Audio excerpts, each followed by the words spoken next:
Hi guys, welcome back to my channel. I hope you enjoy my brown backdrop of towel that I made for you today to distract you from seeing the mess that is my living room that's behind me and to try and up my production value of my videos a little bit. I've got to apologize, I haven't posted anything in a little while. I've had a hectic couple of weeks. I had one video prepared, but I just decided when I was editing it, it wasn't really like what I wanted to say. I wasn't saying it right, and I didn't have time to rewrite and reshoot it. And then as well, I actually moved home this past weekend from the Midlands where I was living, which was Lincoln. Now that I'm not living there anymore, I can tell you where I was. I was coming to the end of my time on that project anyway. As you may have noticed, I mentioned how I kind of miss being at home quite a bit. And I received actually a job offer for another company that has a higher salary and a more senior-ish position, although it's not hard to get a more senior position than being a site assistant. And I decided I was going to accept that. However, it's not based in Edinburgh, it's based all the way back down in England, and I'm going to be there for at minimum 3 months. So it's a really good career move, but it means that I'm still going to be far away from home. And I decided that because of that, I was going to leave my other job a little bit earlier than I planned in order to come back and spend some time in Edinburgh and just like see my friends and my partner and just kind of like enjoy some time off work for a little while, because the 60-hour work week was really starting to grind me down. So the video today is one I've been planning to do for a really long time. I'm really excited to do it for you. It's done in the style of the beauty and style vloggers that do like what's in my bag videos. However, there's going to be a twist on it in that instead of looking at my purse, which really isn't that interesting, we are going to do what's in my toolbox for you today. Archaeological toolboxes are quite interesting and unique to every person that has their own.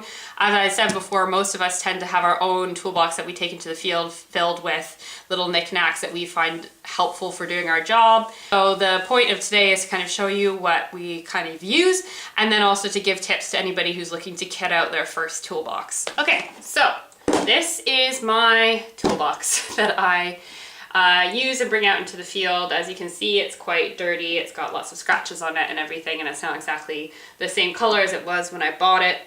I prefer to use this. It's been great. I've been using it for like since October, November. This is actually not even officially a toolbox. It is what's known as a craft or sewing box, and I bought it at Hobbycraft for about £5. I prefer using this to a toolbox. I do actually have an official like Stanley toolbox, as you can see here, but I hate this.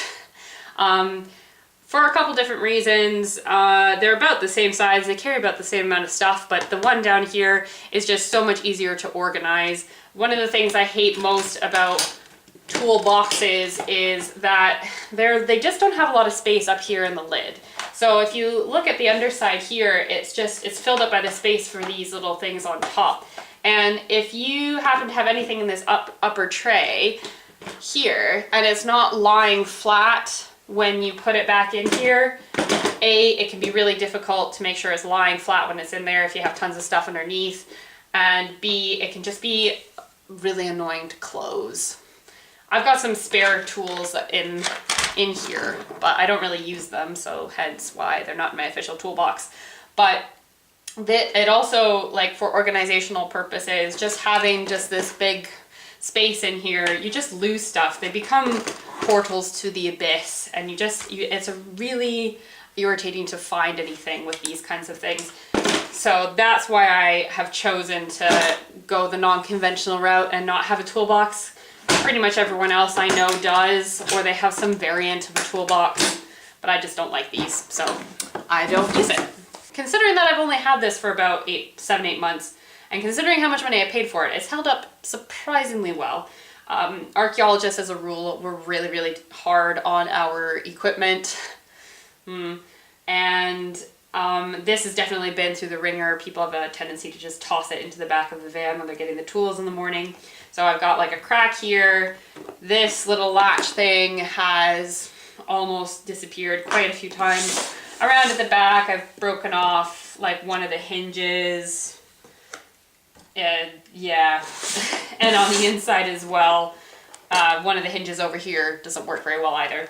So as I open it, you can even see it's like listing to one side because it's just struggling with life. I am going to need to replace it probably before I start my next project. So I'll either buy another one for another £5, or I'm looking to see if I can find something that's a bit more sturdy on Amazon, and I'll let you know if when I get one and how well it turns out.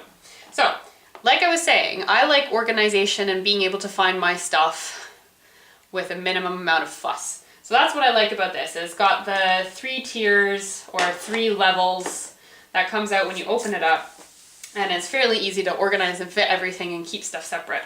So you can see I've got the 2 trays up top and the little box in the bottom. I'm just going to start at the top and go through to the box and just kind of talk about each and every tool that I have in here. The first thing is my tape measure. Talked about this before. This is just a generic one again, Stanley. It's 5 meters. Personally, you shouldn't need anything much longer than that because it should be provided by the company if it needs to be longer than that. Useful thing to have around. Everybody has one. The second thing I have is some safety glasses. These were required for me to wear every day on my last job. As per safety rules, they're required on most jobs that are also construction sites. They're getting a bit scratched. They're not too uncomfortable. They're okay. But I obviously took these with me when I left. People just go through them like crazy. So I also have a pair that are sunglasses, because you can't wear regular sunglasses on sites where you need safety glasses. You need safety sunglasses. But I can only fit 1 pair in the box at a time, and since I'm usually wearing one, I just alternate between the 2. Next up, we have my spoons. So these are my long-handled, they're actually, I think they're dessert spoons. I got them from Poundland for £1 for 3 of them, and they've been really, really useful for me. As you can see, you know they're mine because I've covered them in pink duct tape like I do with pretty much all my stuff. These are really good for when you're doing really delicate stuff. I can actually talk about this now that I've left my other job down in Lincoln. I was working there on a Saxon cemetery for since March, which is like, yay, I get to use my degree. So I got to use all these special tools that I've accumulated for digging skeletons. These are good for digging skeletons, and you have small tools and extra stuff because you have to expose a skeleton before you can record it and take it out, and you want to expose as much of the bone as possible while leaving it in the ground. So these are really good for just like the little spaces between the ribs and like eye sockets and stuff like that, to just kind of get the dirt out without having to use like a bigger tool. Next up, we have these, which these are my wooden skelly tools, as I call them. I like to use them for digging skeletons. These again are really good when you're digging something that's really delicate, or a skeleton, or like just a small find or something, and you don't want to like scratch it with your trowel or whatever. There's a bit of a debate about whether or not you should be using metal or wooden tools when you're digging skeletons. I think it's usually just a personal preference, and as well, if you're digging a skeleton that's really fragile and it's just falling apart, these would be better rather than using a metal tool that is going to scratch it. But say if you're digging it in something that's like a really hard type of soil, or it's like baked, obviously a metal tool is a lot easier to use. I, again, have taped them, and I've even numbered them so I can tell which one is missing. These are actually pottery like molding tools. I got them off of Amazon. You can find them on Past Horizons, but they're actually a little bit cheaper on Amazon. Next up, we have some pencils. These are my 6H pencils. I bought these at an art store that was closing down in Lincoln, so I got them for a little bit cheaper than normal. So they weren't too expensive, like £1 or something. And I bought these because it's always good to have your own pencils and pens and writing tools. But in the UK, when we're doing drawings, plans, and sections, we do them generally on what's called permatrace, which is a kind of like plasticky architect's paper that's supposed to be waterproof. And These pencils are the best type to use on them because you need to have like a certain amount of like hardness to them so that they don't just like wipe off the permatrace when it gets wet. And 6H is the one that everybody uses. So if you're going to buy a pencil for your job, buy a 6H. On to the second tray. This is just my other stationery stuff that I have. I usually have a couple more Sharpies in this. I need to restock. I have just a generic Sharpie marked in pink. This pen, it's actually a blue pen, not a black one like I've recommended before, but I just have it as a backup in case, you know, I have nothing else. I also have like a dyeing 6H pencil from another job that I was on. And then I have this black pen, just generic Staedtler black pen. I like the lidless ones because it's just one less thing that I have to lose, but the problem with these is that once you've used them for a while, they just start to break, so like it won't, sometimes it just doesn't unclick, which can be really irritating. Next, it's my eraser, covered in pink as per usual. It's very dirty, I don't use it very often. These are the last of my two dental tools. So I bought a pack of these back home a really long time ago, and I've successfully managed to lose most of them except for these two, including my favorite one, but they're still fine. Like I was saying, they're really good when you're doing stuff with skeletons for just kind of like sharpening up the edges and picking away at really solid bits of dirt and just kind of like really making sure that you're getting everything off it, but you have to be careful to try and not scratch the bone with them. Next, we have some ibuprofen tablets. Just keep them with me on site in case I start getting a headache. And then I also have a lighter, not because I smoke, because smoking is bad for you, but I can be a bit pedantic and sometimes a bit of a pyromaniac.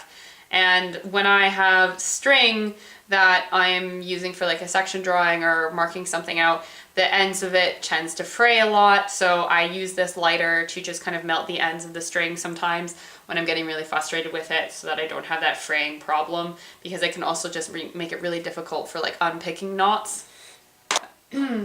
This is my pink duct tape that you see covering everything else in my toolbox. Got this from Hobbycraft.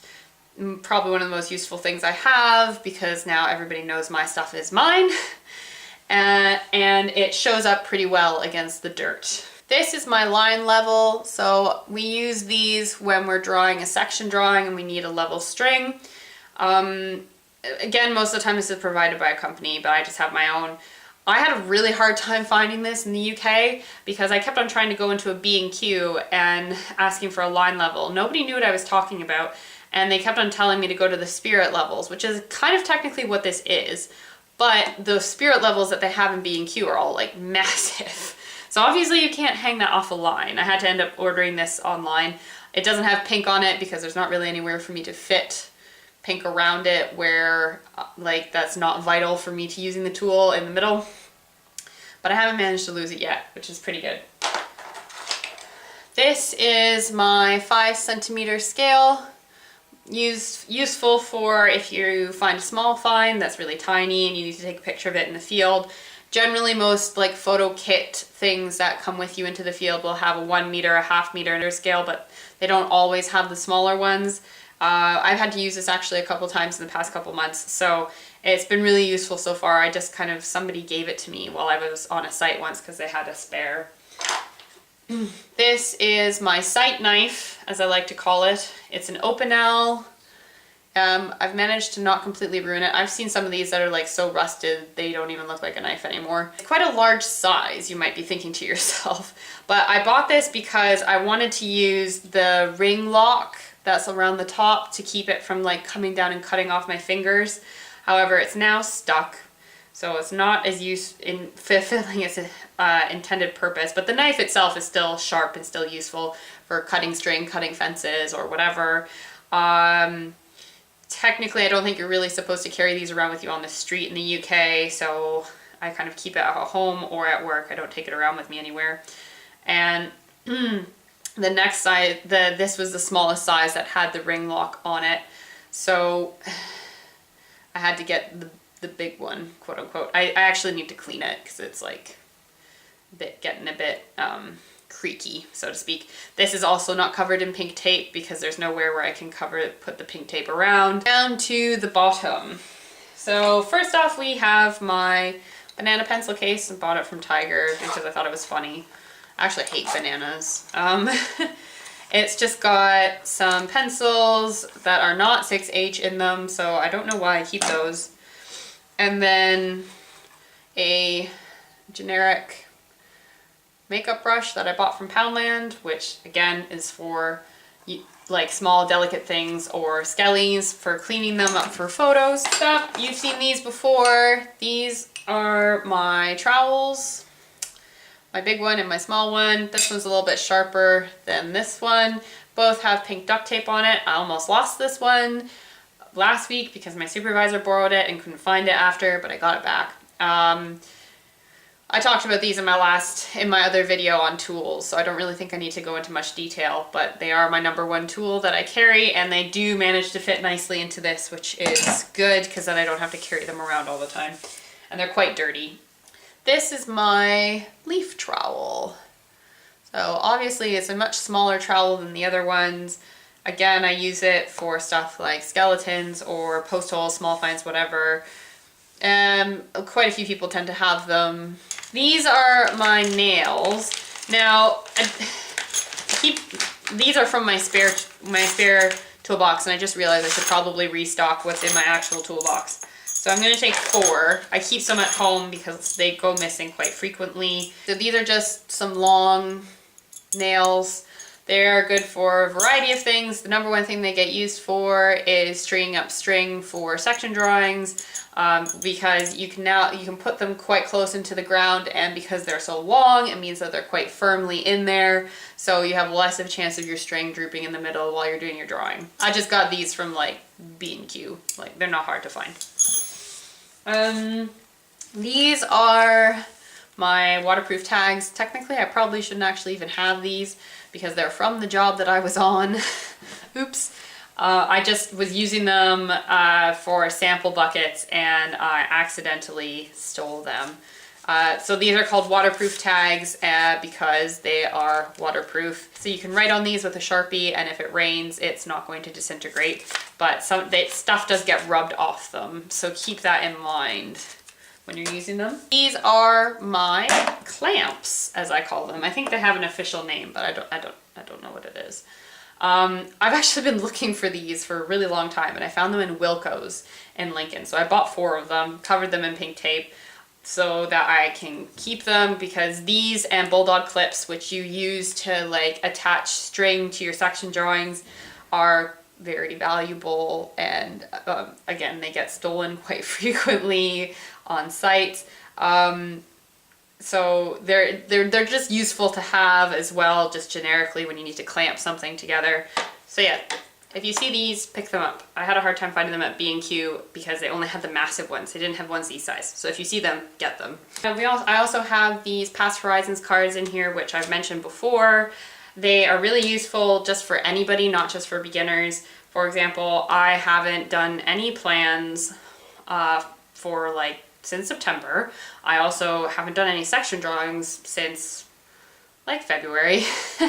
So I'm going to be a bit rusty when I go back into the field, and these will just be useful for me to kind of look over and remind myself how to do things properly. These are all my brushes. So a key thing that most people expect an archaeologist to have, I have a couple different types.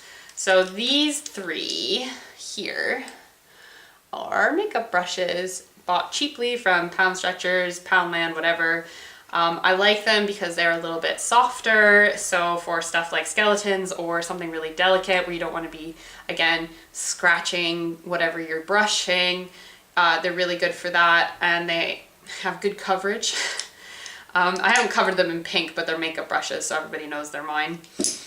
These 2 are just regular paint brushes that I've picked up. I need to replace them soon because they're getting a bit soft, because the reason I have these ones is because sometimes you do need like a more sturdy bristle to brush stubborn stuff off. So once they start to lose that, you obviously just replace them, and these ones are getting a bit soft. Last but not least, this is probably one of my favorite tools.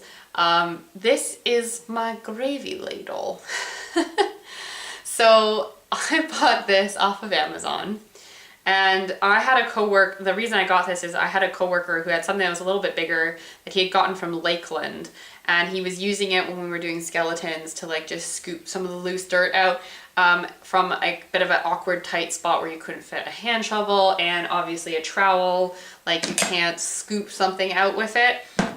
So he had something very similar, and I was really envious, and I stole it for a little while, and then I gave it back because I felt bad. So I then scoured the internet to find something similar, and this is what I found. So it's got a kind of a nice angle to the handle, and it's really useful, like I said, for skeletons or post holes, getting just like the loose dirt out somewhere where you can't fit a bigger tool into it. So yeah, this is, but I also love gravy. So the fact that I get to use a gravy ladle while I'm at work, I quite enjoy. That is what I keep in my toolbox. I've been using most of these tools every day for the past couple of months, so they're quite dirty, I'm sorry. They don't clean very well. Most of this stuff you can either find at some cheap Poundland stores or online to Amazon. I'll put a couple links below for the stuff that's a bit more difficult. As per usual, I hope this was informative for you guys and that you enjoyed it. If you liked this video, please give me a thumbs up. If you have any questions for me, please put them in the comments below. Follow me on social media. I have my Twitter and my Instagram down below. And if you want to see more videos, please check my other ones out and subscribe for all the ones that I'm going to be putting out. Thank you for watching, guys, and I'll see you next time. Bye!